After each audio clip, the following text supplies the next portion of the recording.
Okay guys, welcome back to our channel. Ngayon nandito tayo sa Quezon City, dito sa condo sa SMDC. Bale, ang magpapagawa ay recommend ng dati nating client. Bale, ito ang naging problem ng Volkswagen ni ma'am.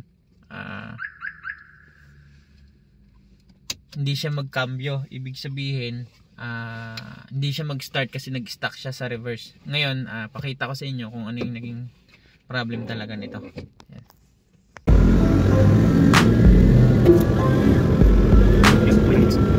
Pasin natin itong alternator. Okay guys, welcome back to our channel. Rescue na naman tayo.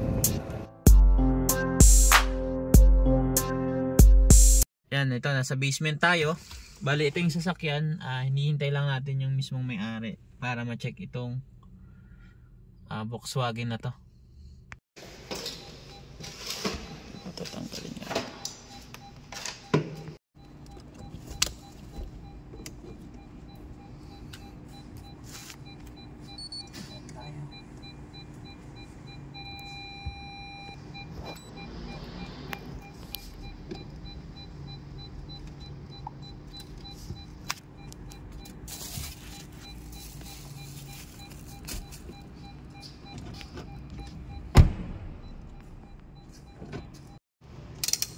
Ito, base dito yan, nakita natin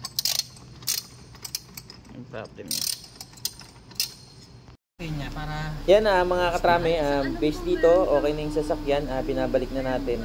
Hindi ko na na-videohan kung paano ni-repair kasi sobrang init and then nagmamadali na yung may-ari. Ang naging problem nga pala nito is shifting linkage. So far na repair naman natin at magagamit na ni ma'am ng matagal.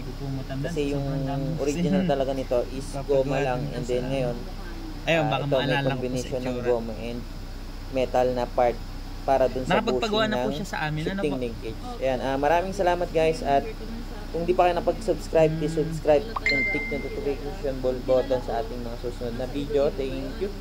Layo pa, no? Yung technician ng ganito.